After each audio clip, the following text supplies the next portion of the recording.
Olá, minhas irmãs, meus irmãos, que o Mestre Jesus nos envolva em sua paz. É com alegria que damos início a mais um encontro promovido pelo Grupo Espírita Casa de Guará, em mais uma terça-feira de estudos, em que temos a oportunidade de nos reunir sob o nome de Jesus, sob a bênção de Jesus, para lembrarmos das suas lições, com as luzes do Consolador prometido, com as luzes da doutrina espírita. Então sejam todos muito bem-vindos, que seja um encontro feliz, luminoso, amoroso, fraterno para todos nós. E vamos iniciar este encontro estreitando os nossos laços, a nossa proximidade com o Mestre Jesus, que é o nosso grande referencial, que é o nosso grande guia. Senhor Jesus, nós te agradecemos, Mestre, por mais uma oportunidade de estarmos contigo. Nós te rogamos, Senhor, a tua bênção e a tua proteção para este momento. Ajuda-nos, Senhor, esclarecendo as nossas dúvidas, as nossas dificuldades, consolando os nossos corações, iluminando os nossos caminhos, ajudando-nos, Senhor, no fortalecimento da nossa fé e na construção da nossa esperança de dias melhores. Fica conosco, Senhor, hoje, amanhã e por todos sempre, que assim seja.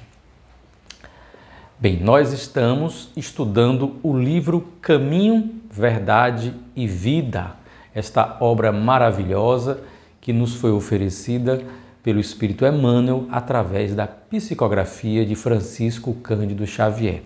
Hoje nós avançamos para o capítulo de número 36, que tem como título Heresias. Heresias. Emmanuel inicia trazendo as suas reflexões a partir, como de hábito, de uma passagem que nós vamos encontrar no Novo Testamento. Cada capítulo ele pega um pequeno trecho do Novo Testamento, às vezes as cartas de Paulo, os próprios evangelhos, ele cita e a partir dali ele traz uma reflexão para todos nós. E aí ele pega um trecho que está na primeira carta de Paulo aos Coríntios, capítulo 11, versículo 19, em que Paulo escreveu assim: E até importa que haja entre vós heresias, para que os que são sinceros se manifestem entre vós. Paulo. E até importa que haja entre vós heresias, para que os que são sinceros se manifestem entre vós. E aí vamos para a reflexão de Emmanuel. Recebamos os hereges com simpatia. Falem livremente os materialistas. Ninguém se insurja contra os que duvidam. Que os descrentes possuam tribunais e vozes. Isso é justo. Paulo de Tarso escreveu este versículo sob profunda inspiração. Os que condenam os desesperados da sorte não ajuizam sobre o amor divino com a necessária compreensão. Que dizer do pai que amaldiçoa o filho por haver regressado a casa enfermo e sem esperança? Quem não consegue crer em Deus está doente. Nessa condição, a palavra dos desesperados é sincera, por partir de almas vazias, em gritos de socorro, por mais dissimulados que estes gritos pareçam, sob a capa brilhante dos conceitos filosóficos ou científicos do mundo. Ainda que os infelizes dessa ordem nos ataquem, seus esforços inúteis redundam a benefício de todos, possibilitando a seleção dos valores legítimos da obra iniciada. Quanto à suposta necessidade de ministrarmos fé aos negadores, esqueçamos a presunção de satisfazê-los, guardando conosco a certeza de que Deus tem muito a dar-lhes. Recebamo-los como irmãos e estejamos convictos de que o Pai fará o resto. Então, olha a orientação de Emmanuel para todos nós em relação aos hereges. Aqui ele cita hereges numa referência ao termo que foi utilizado por por Paulo de Tarso, né? Herege é aquele que não crê, aquele que maldiz as coisas religiosas, que está no caminho do erro, que está no caminho do pecado. Então, as heresias, os hereges, né? Então, é um termo que se tornou pejorativo e sempre associado a essas pessoas que estão distanciadas da fé, estão distanciadas de uma conduta, de um comportamento daqueles, dos fiéis, dos que respeitam a uma força divina, a uma orientação maior. E Emmanuel, aqui na mesma linha de Paulo, ele lembra que Emmanuel lembra que Paulo, quando trouxe essa orientação, estava sob profunda inspiração. E é interessante porque parece ser uma orientação que vai de encontro, ou seja, contrariamente. Se fosse ao encontro, estaria indo na mesma linha. Mas se vai de encontro é porque se choca. Vai de encontro a talvez uma reação natural que nós temos de nos incomodarmos com aqueles que se fazem hereges, que zombam das coisas religiosas, que se enchem no seu orgulho. E aí ele cita aqui as pessoas que estão na capa brilhante dos conceitos filosóficos ou científicos do mundo. Quantas vezes a gente vê e nota um desprezo da parte de pessoas ligadas ao intelecto, ligadas à ciência, em face dos fenômenos religiosos, espirituais, das vivências, como se as pessoas religiosas ou se os acontecimentos espirituais fossem coisa de pessoas de menor inteligência, pessoas sugestionáveis, e eles se colocam, de certa maneira, claramente ou de maneira subliminar, como seres superiores, mais inteligentes, mais com uma razão melhor, né? Então, existe uma tendência, talvez, a uma reação natural, né, daqueles que já se afeiçoou ao divino, de quando vê um herege, uma pessoa assim, ou ter um ar de indiferença, não quero nem saber dessa pessoa, ela lá que lute sozinha, ou mesmo de uma condenação dessa pessoa, e que a condenação pode vir pelo caminho das palavras, pelo que eu desejo para ela. E a orientação aqui de Paulo, e confirmada por Emmanuel, é no sentido completamente oposto. E Paulo chama atenção para algo interessante, que a existência dessas pessoas que duvidam da fé, que são contrárias à fé, elas na realidade criam oportunidades para ressair aquelas outras, que aqui ele coloca como sinceros. E até importa que haja entre vós heresias, para que os que são sinceros se manifestem entre vós. Então, a presença do mal faz com que o bem tenha um campo maior de manifestação. Nós não devemos desejar o mal, devemos tentar eliminar o mal, as coisas, os acontecimentos ruins e tal. Mas quando ele surge, é o momento em que nós temos a oportunidade de mostrar a outra face, de mostrar o outro lado. É quando o joio cresce que fica mais fácil distingui-lo do trigo. Então, olha a mensagem cristã, está lá a plantação e aí tem o joio e o trigo, quando estão pequenos há uma dificuldade de distinção. Deixa que cresça e aí depois, crescendo, vai ser fácil separar o joio do trigo. Todas as vezes que nós vemos acontecimentos negativos, é a oportunidade para aqueles que são afeiçoados ao bem de darem o seu testemunho. No Livro dos Espíritos, Allan Kardec pergunta se para agradar a Deus basta ao homem não fazer o mal, acreditar em Deus e não fazer o mal. E a resposta dos Espíritos foi categórica: não basta não fazer o mal. É necessário que se faça todo o bem possível no limite das suas forças, porque aquele que tem a oportunidade de fazer o bem diante de um contexto de coisas negativas e não faz, será também responsável pela sua missão. Então, todo o mal que advier do bem não feito quando era possível fazê-lo, aquele que poderia fazê-lo, ele tem uma margem de responsabilidade. Não vai ser o responsável sozinho, quem praticou o mal lá foi. Mas se você teve uma oportunidade de levar uma mensagem, colocar um ingrediente naquele conteúdo que pudesse evitar ou minorar aquele dano e você não faz, é claro que você é responsável também. Até nas nossas leis humanas existe o crime da omissão de socorro. Você passa e vê alguém acidentado, alguém passando mal, alguém que foi vítima de um acidente e o motorista lá envolvido fugiu. Você pode não ter nenhuma relação com aquele fato. Não foi você que bateu, não foi você que praticou o acidente, não foi você que machucou a pessoa, mas a lei exige que quando eu passe diante de alguém que está numa situação de socorro, que precisa ser socorrida, que todo cidadão tem essa obrigação. Vai ligar para o SAMU, vai ligar para o Corpo de Bombeiros, vai ligar para a polícia, vai tentar chamar um táxi, colocar no seu carro, tentar ajudar de alguma maneira. Né? Não deixar que o mal aconteça. Mas eu não tive culpa. Sim, mas tem a responsabilidade social fraterna. Se nas nossas leis humanas nós temos isso, e não é à toa, porque isso extrai de um princípio universal, da lei e da justiça divina, de que nós precisamos fazer o bem que está ao nosso alcance, não deixar que o mal se prolifere. E aí, a mensagem de hoje fala, não, nós não vamos ter um olhar de condenação aos hereges. Nós vamos procurar não ser, já que temos uma outra convicção.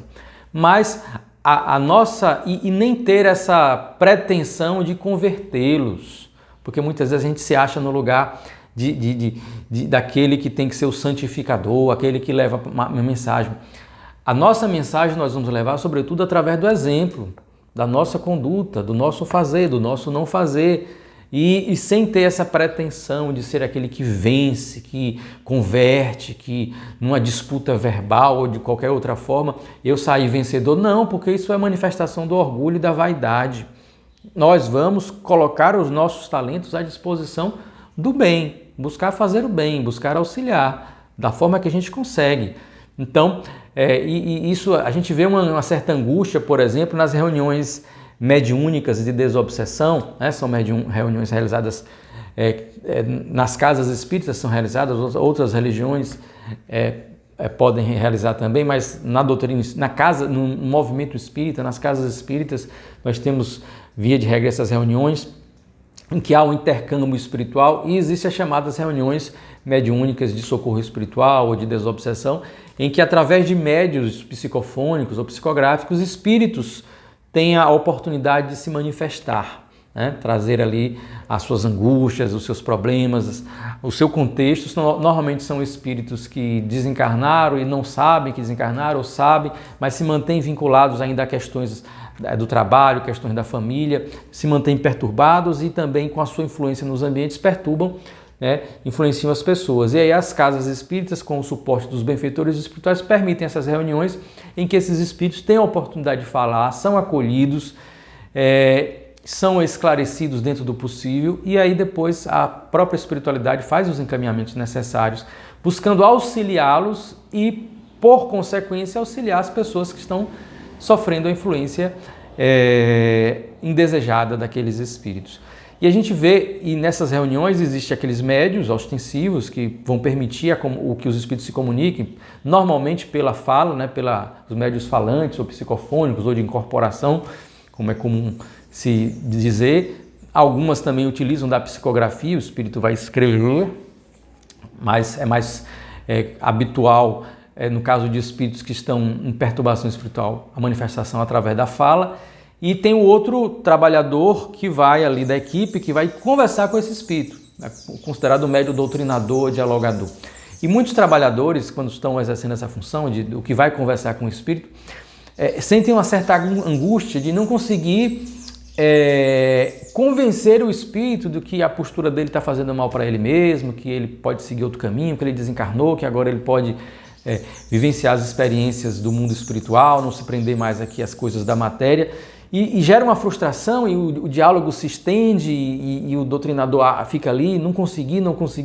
Não há de haver essa preocupação, né? Nós precisamos estudar, aumentar o nosso acervo, o nosso manancial de informações, de reflexões, para que em cada diálogo eu possa buscar ali o ingrediente mais apropriado para aquela conversa, mas de maneira natural, suave, tranquila. E ali na conversa é um ser humano conversando com outro, buscando ouvir, sobretudo ouvir e acolher.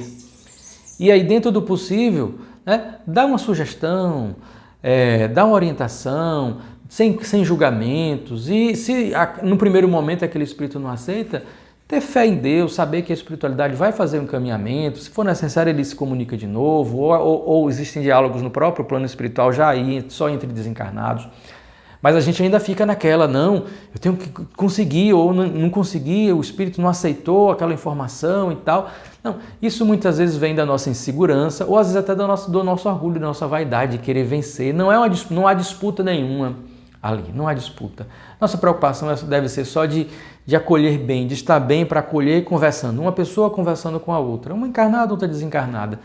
E aí, buscar mostrar-se como um irmão ali à disposição, que quer ajudar, que não quer julgar, que não quer condenar, que não quer converter, respeitando as crenças da pessoa, mas tentar fazer com que ele veja outros caminhos, que ele possa encontrar uma paz de espírito, uma felicidade. Mas a gente não tem essa preocupação. E aí Emmanuel traz isso também, né? Quem não consegue crer em Deus está doente. Então, essas pessoas que rejeitam a ideia de Deus, que são ateus, ou que rejeitam a ideia de uma dimensão espiritual, que são materialistas. Então, existem causas lá atrás para isso. A pessoa pode ter, na sua caminhada evolutiva, em algum momento, ter sido vítima de tribunais religiosos, ou ela própria pode ter feito parte de uma estrutura religiosa em que ela caiu. Então, gera nela aquele sentimento de repulsa de qualquer ideia vinculada a Deus, a crença em Deus, ao religioso. Então aquela pessoa está se curando ainda, né? E aí tem os processos de orgulho também, de não aceitar que exista algo maior e que para a gente não é totalmente compreensível, ainda está longe de ser compreensível. Então a pessoa tem os seus processos internos. E aí Emmanuel vai dizer, quem não consegue crer em Deus está doente. Então todas as vezes que nós nos depararmos com pessoas de forma mais articulada ou não, estribada em alegações mais sofisticadas, científicas ou filosóficas ou não, mas que condenam Deus, que não aceitam ou espiritual, nós temos que tratar ali, sem dizer, claro, e sem manifestar isso, mas ver que ali é uma alma doente ainda, que ela tem inúmeras experiências de encarnar e desencarnar, encarnar e desencarnar, vai para o plano espiritual e volta para a matéria, vai para a matéria, volta para o plano espiritual. E aí, como é que ela pode não conceber o espiritual, a dimensão espiritual, que ela já esteve lá tantas vezes, né? A gente pode não lembrar, mas intuitivamente está lá, porque isso denuncia um trauma, isso denuncia algum problema interno, é alguém que está doente. Nessa condição, a palavra dos desesperados é sincera. Ou seja, a pessoa ali está negando o divino, está negando a Deus, né? E ela está sendo sincera diante daquele contexto que ela vive. É como eu lidar com alguém que tem um transtorno mental ou alguém que tem lá uma esquizofrenia, que houve uma cisão do ego, da realidade, a pessoa está tendo alucinações auditivas, visuais, está vendo, e ela conversa com você, para ela, aquilo que ela está falando é realidade.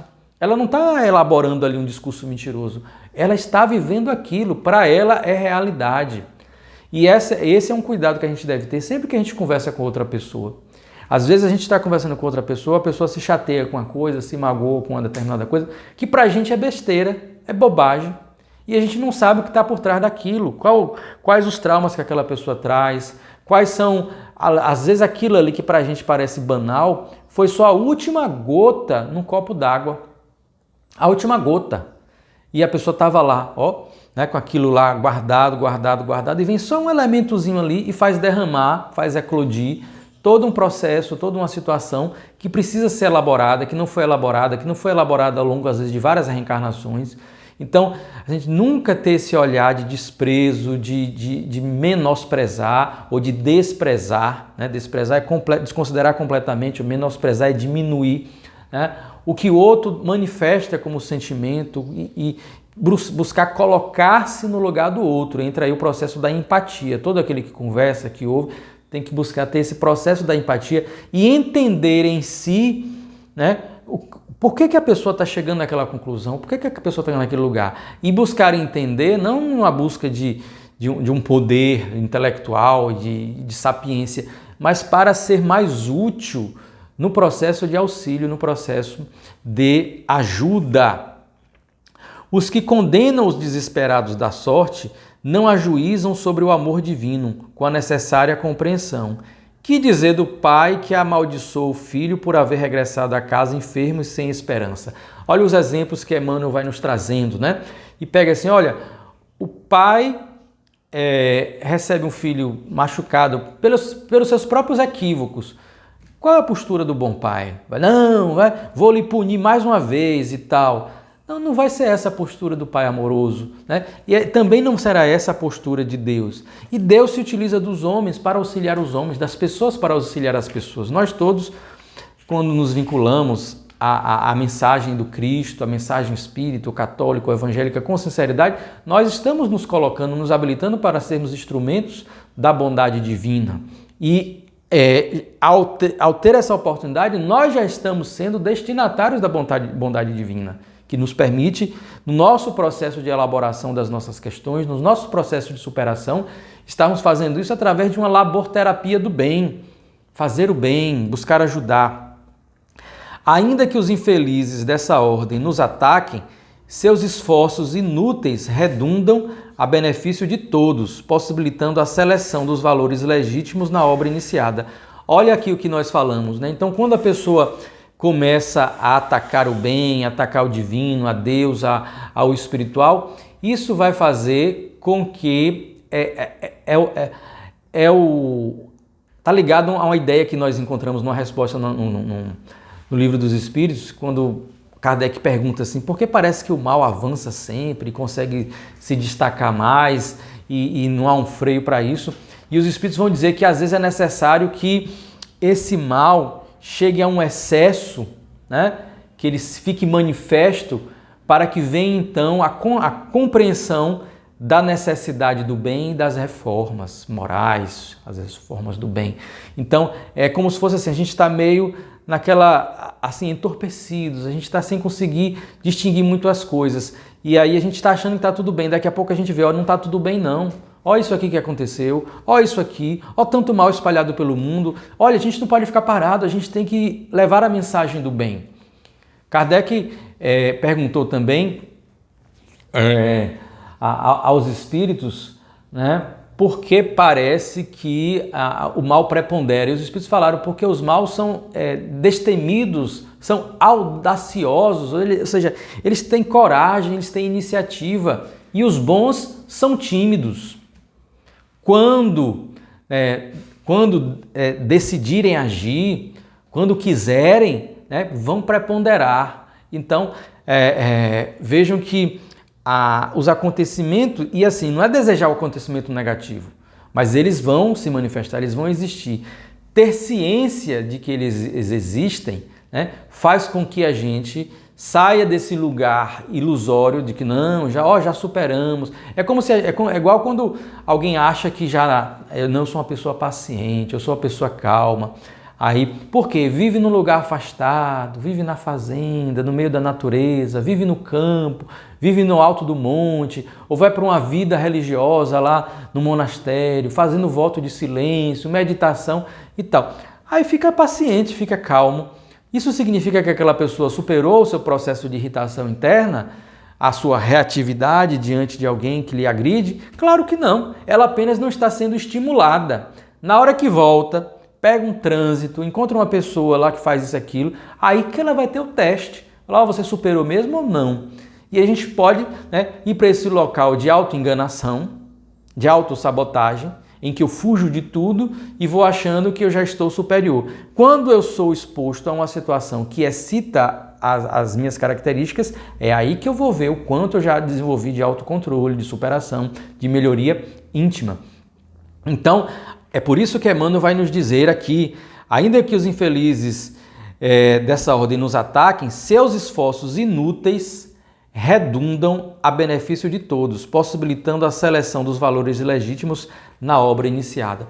Olha, eu já perdi a conta de vezes de ter conhecimento de casos de pessoas relatados em livros, relatados em palestras, ou um ou outro caso de pessoas próximas, que o que fez com que a pessoa buscasse o centro espírita foi um processo obsessivo. Estava lá em perturbação, estava se sentindo mal, com problemas na sua vida, e aí procura o centro espírita. Aí o espírito é auxiliado, a pessoa é auxiliada, a pessoa se se afeiçoa àquele trabalho, se engaja, vira um trabalhador. Quem foi que levou a pessoa para o centro espírita? O obsessor. Sem saber, ele foi auxiliado. Vejam a mão invisível de Deus, né, se utilizando das situações negativas para que o bem ali possa florescer. Né? A gente não deseja nem deve praticar o mal, mas o mal ainda existe no planeta de expiação e provas. E a todo momento, Deus, através dos emissários do bem, através daqueles que propõem o bem, buscam utilizar essas situações para que a mensagem de amor, para que a mensagem de fraternidade, para que a mensagem de caridade se faça mais portentosa. Vivenciamos lá aquelas enchentes que pareciam intermináveis no Rio Grande do Sul, né? E a gente viu situações negativas, pessoas saqueando ali, verdadeiros piratas surgiram ali, saqueando pessoas e lojas, estabelecimentos, mas nós vimos também uma movimentação de amor, de caridade de todo o país e de outros países. Então vejam ali, olha, a oportunidade do bem se fazer presente. Então, a mensagem é essa. E Emmanuel termina, voltemos aqui ao último parágrafo, quanto à suposta necessidade de ministrarmos fé aos negadores, né? Botar assim o evangelho entrar na cabeça da pessoa, converter a pessoa, esse nosso desejo de converter, esqueçamos a presunção de satisfazê-los, guardando conosco a certeza de que Deus tem muito a dar-lhes. Recebamo-los como irmãos e estejamos convictos de que o Pai fará o resto. Olha, essa mudança, né, essa pessoa aceitar o divino, aceitar Deus, reconectar-se com o Pai, como um filho pródigo que volta à casa do Pai, é um processo dele, no momento certo. Isso a gente entrega para Deus. A gente se contenta em fazer a nossa parte, em ajudar. Às vezes ajudar vai ser um olhar amigo, acolhedor, uma palavra terna, oferecer a água, oferecer o pão, oferecer a roupa. Essa é a nossa participação. Vai ser um ingrediente ali na grande sopa divina, né, cujo maître é o Pai. Então, que a gente possa entregar a Deus, a gente faz a nossa parte e deixa essa presunção, né? Afasta de nós essa presunção de querermos ser deuses e de fazermos as pessoas acreditarem, concordarem com o que a gente aceita para nós. Cada um tem o seu processo, né? Então, a mensagem traz muito clara isso, né? Nós não vamos repetir os erros seculares de condenação aos hereges. Muitos ditos hereges foram queimados, foram saqueados, foram violados e suas famílias de todas as formas. E hoje se encontram traumatizados aí por conta disso. E nós poderíamos ter estado, né, junto às instituições que fizeram isso, sermos as pessoas que contribuíram para isso, ou a população que concordava com isso, né? Então que nós não repitamos mais este mesmo padrão de condenação aos hereges, porque quem de nós tem a condição de ser aquele que atira a primeira pedra em face do outro, do erro do outro, daquilo que me parece o erro do outro? Quem de nós pode dizer que está puro, sem pecado, sem desvio, sem erro? Que Jesus possa continuar sendo assim o nosso grande farol, a nossa grande tocha, aquecendo os nossos corações e iluminando os nossos caminhos, ainda que nós estejamos em trilhas escuras neste mundo que pede muito amor. E vamos encerrar este nosso momento de reflexão, mais uma vez em contato com o Mestre Jesus, em contato com a sua bondade. Senhor Jesus, nós te agradecemos pela mensagem de luz que nos oportunizou. Nós te agradecemos, Senhor, pela oportunidade bendita da mediunidade, que entregue a mãos santas como as de Chico Xavier, nos permite ter a mensagem segura do alto, as orientações seguras para que nós possamos ir nos transformando, adquirindo novos valores, novos padrões e assim possamos, Senhor, nos aproximar dos teus ensinos. Ajuda-nos, Senhor, para que a nossa vida seja uma manifestação do teu Evangelho. Ainda que com os nossos equívocos, que nós possamos também nos fazer luz, possamos ter clareza em nosso pensar e tenhamos bondade em nosso agir. Abençoa-nos a todos, Senhor, a todos aqueles que acompanham e acompanharão este momento de estudo, de reflexão, estendendo esse amparo aos seus amores, às suas famílias, aos seus lares e aos seus ambientes de trabalho. Permite, Senhor, que os Espíritos amigos nos amparem em nossas necessidades físicas e espirituais, que possam fluidificar as nossas águas e assim, Senhor, nos oferecer o medicamento divino para as almas enfermas que nós ainda somos. Fica conosco, Senhor, hoje, amanhã e por todo sempre. Que assim seja. Muito obrigado a todos e nós os aguardamos em nosso próximo encontro na próxima terça-feira. Muita paz.